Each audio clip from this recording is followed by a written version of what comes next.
5 жасар Маркты әрқашанда бір түрлі бала деп санайтын. Бірақ бұның бәрі баланың қиялы ретінде жазылған.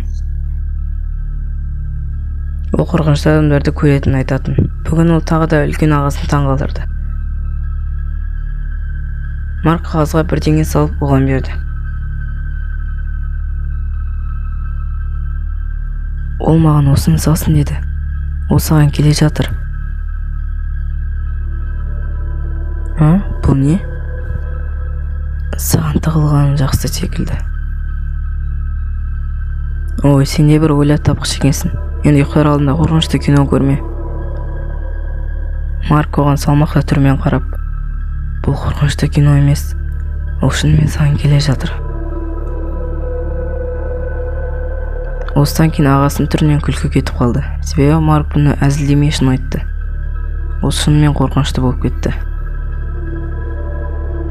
Бұл тек Олекті ашуландырды. Ол шыдамай, әзілдедің, енді бар ұйықта. Біраз уақыттардан соң ол салқындап Марктан кешірім сұрады. Сосын інісі қайтадан Олекті таңғалдырды. Менің төсегімнің астында біреу өмір сүріп жүр.